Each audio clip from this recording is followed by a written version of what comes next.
아마 우리 중에는 이 바둑을 즐겨 드시는 분들이 있을 것입니다. 이 바둑이라고 하는 것은 어떻게 보면 치열한 집싸움 같이 생각이 될 수도 있겠지만 사실은 치열한 머리싸움이라고 할 수 있습니다. 상대방이 바둑의 돌을 어딘가 놨을 때 생각을 하는 것입니다. 왜 거기에 놨을까? 그 다음에는 어디다 놓으려고 할까?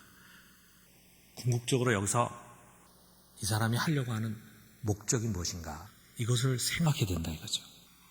우리가 바둑의 고수와 하수의 차이가 무엇입니까?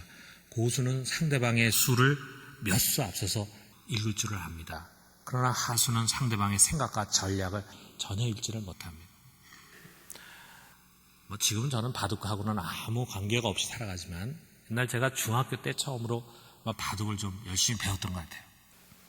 그때 아주 초보 하수인 저는 흙을 쥐고 제 친구 중에 아주 고수가 있었는데 그 고수는 백을 쥐고 이렇게 종종 바둑을 뒀습니다.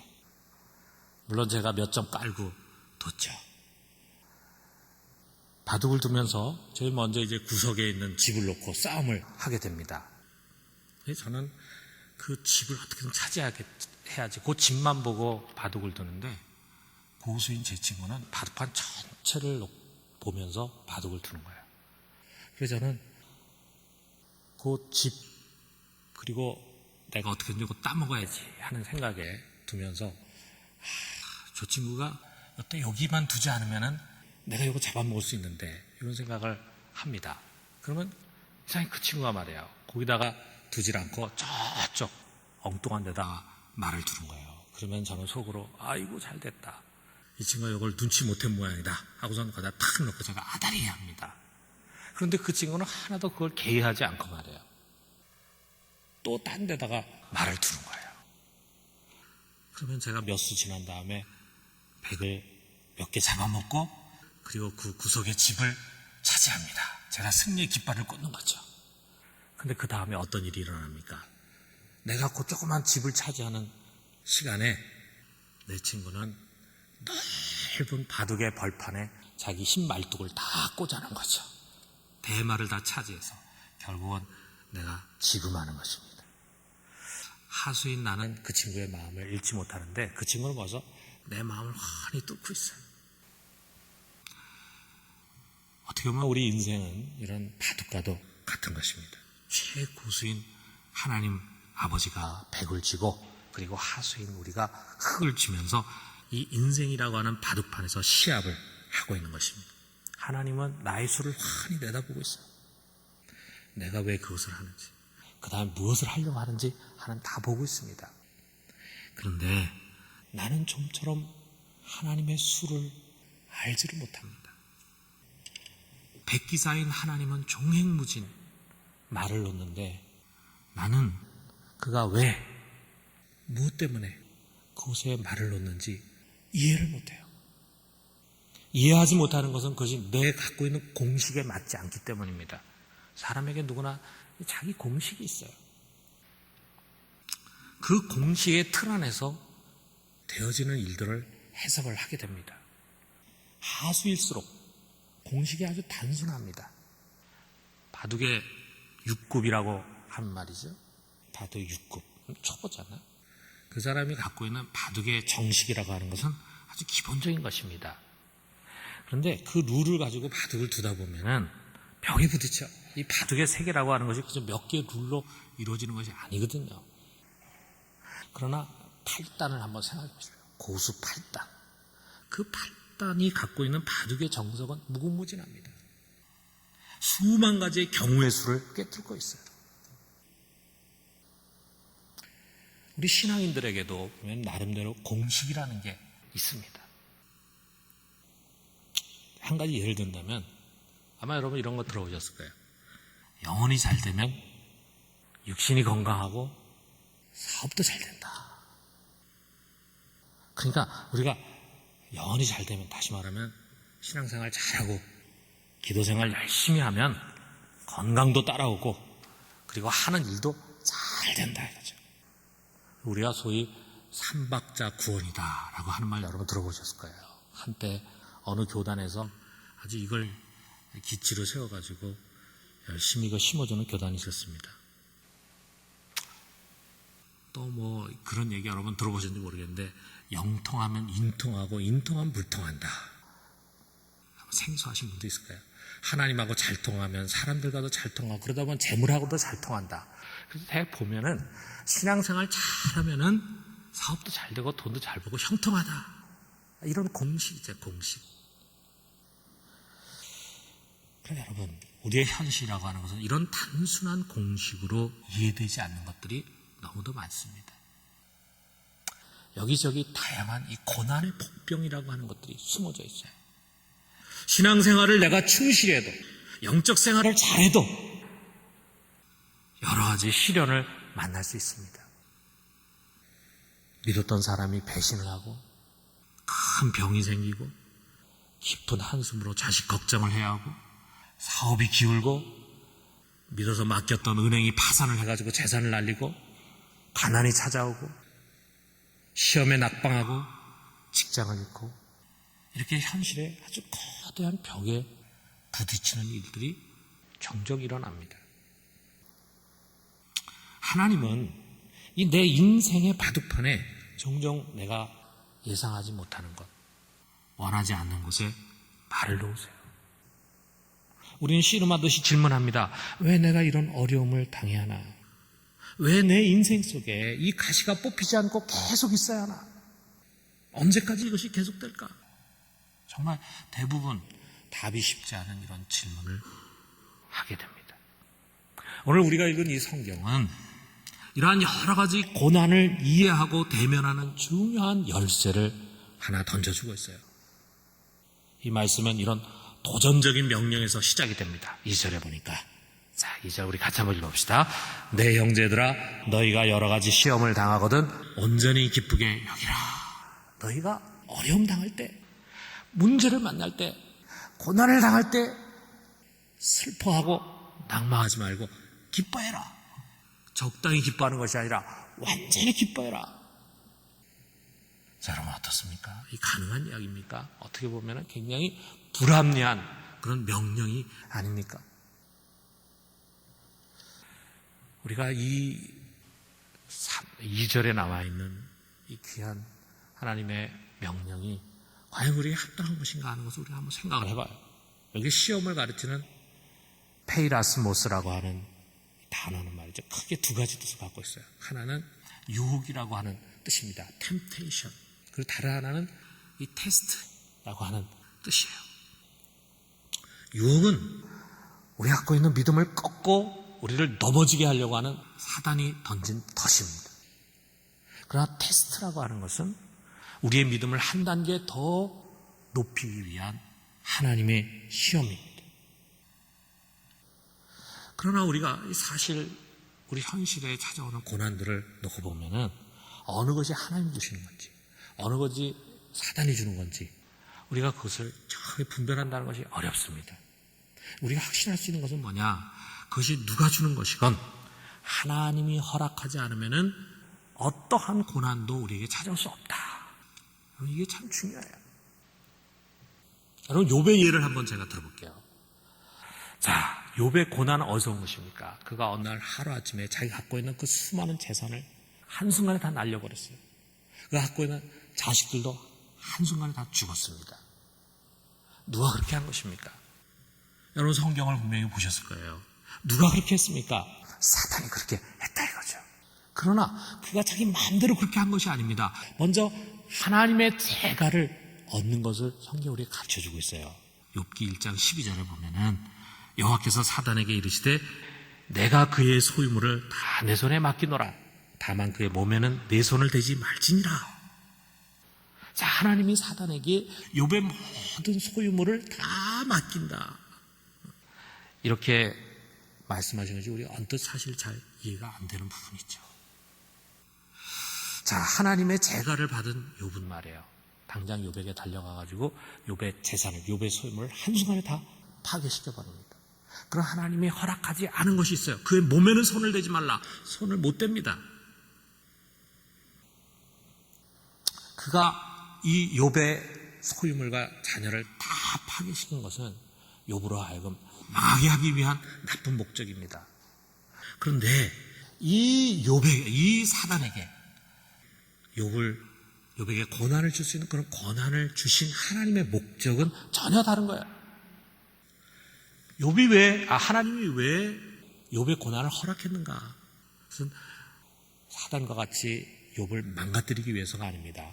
욥에게 더 높은 단계의 믿음을 허락해 주시고, 그리고 마지막에는 축복하기 위한 것이다 이거예요. 우리가 욥기 맨 뒷장에 보면은 내가 지금까지 귀로만 들었던 그 하나님, 이제는 내가 눈으로 보게 됐습니다.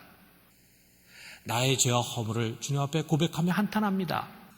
욥의 신앙이 변화가 일어나는 것을 우리가 봅니다. 그리고 난 다음에 하나님이 그에게 이전보다도 몇 갑절의 축복을 주시더라 이거죠. 하나님의 목적은 여기 있었어요.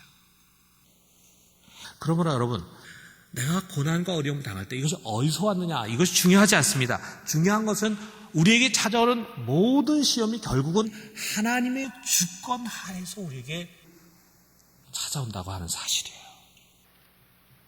고난은 우리의 인생이라고 하는 바둑판에 하나님이 던진 바둑알과 같은 것입니다.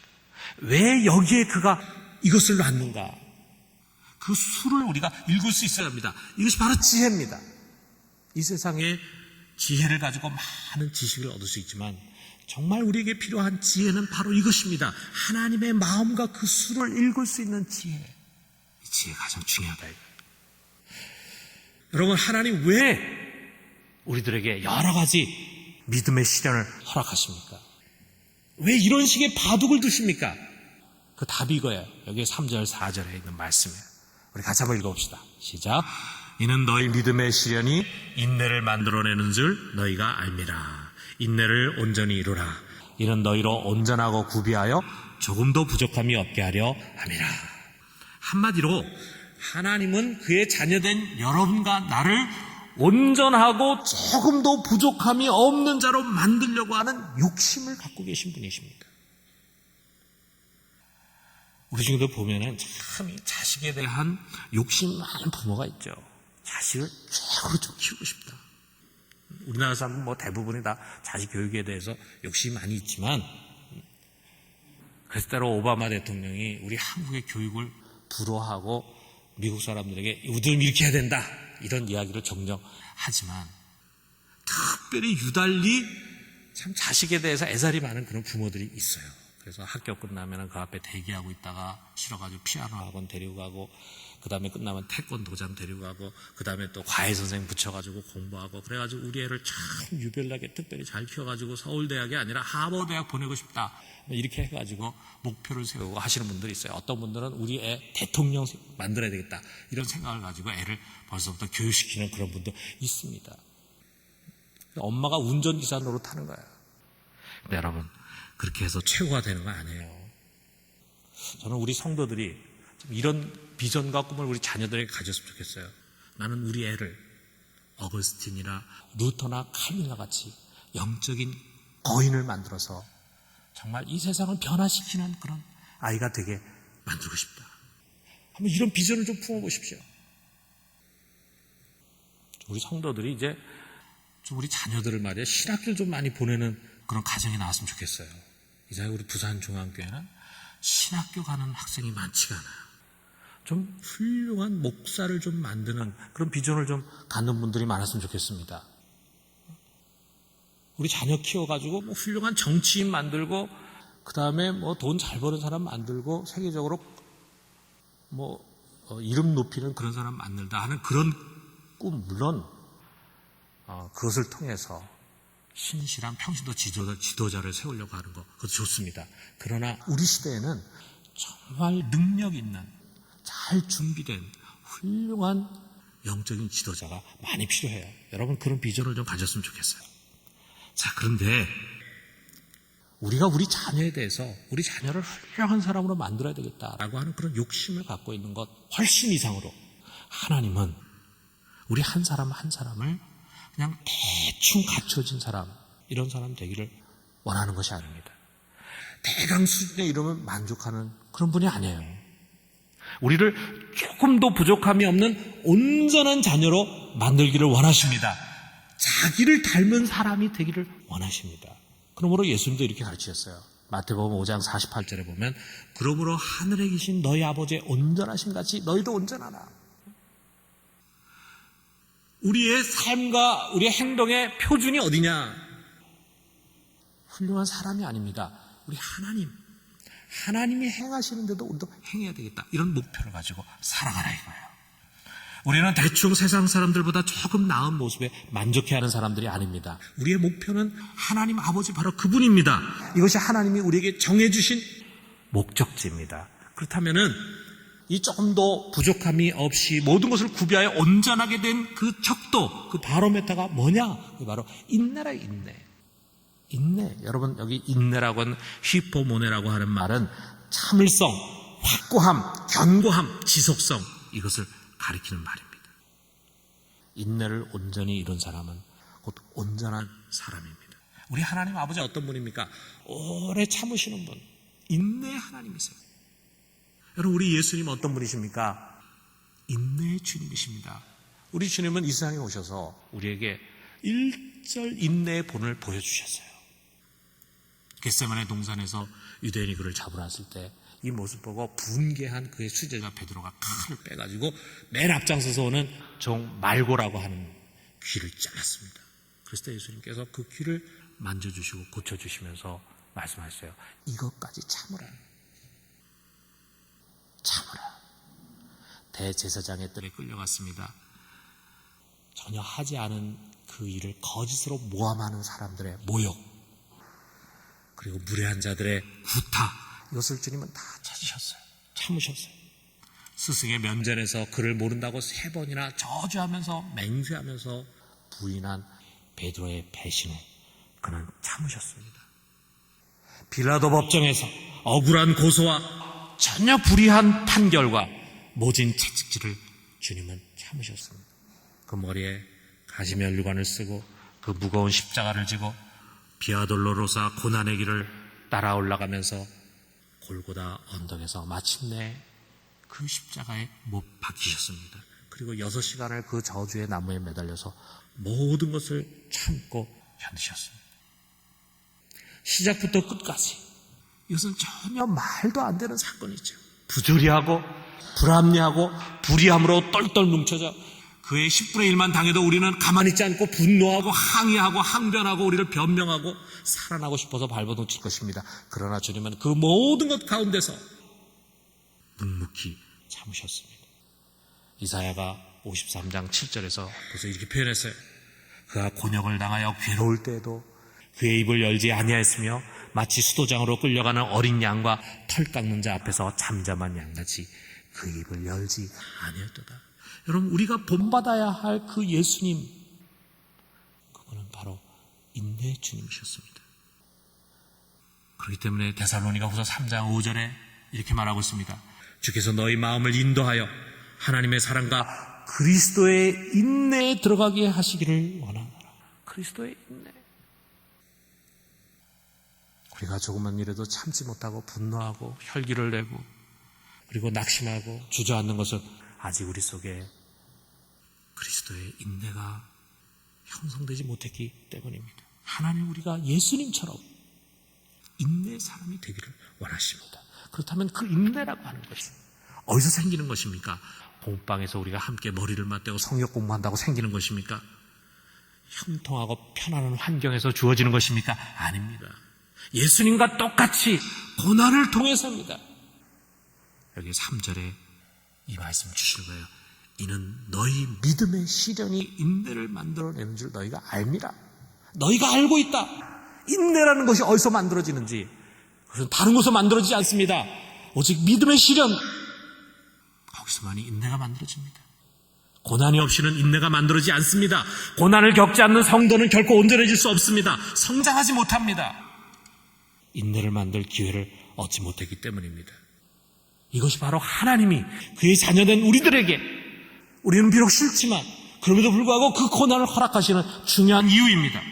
우리를 인내의 사람으로 만드는 것입니다. 이런 고난의 연단을 통해서 우리 속에 부족한 것들, 연약한 것들을 치유하시고 우리를 온전하게 모든 것을 구비해서 조금 더 부족함이 없는 자로 빚어가려고 하시는 것입니다.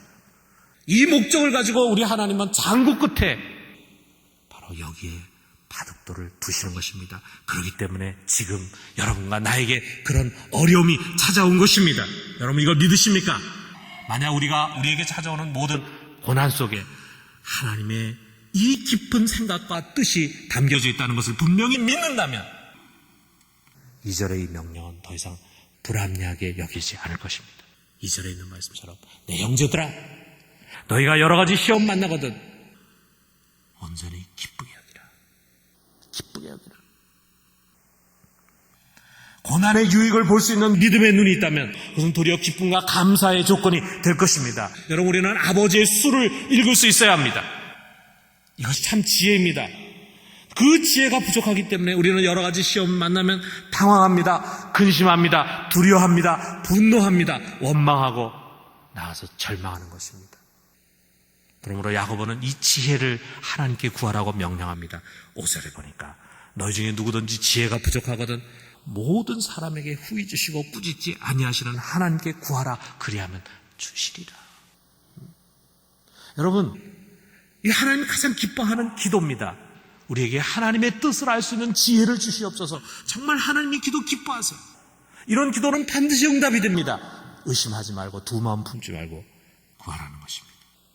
여러분 우리가 살고 있는 이 시대는 얼마나 힘들고 어려운 시대입니까? 이 시대에 우리에게 진정 필요한 것은 바로 이런 지혜입니다. 아버지의 수를 읽을 수 있는 지혜.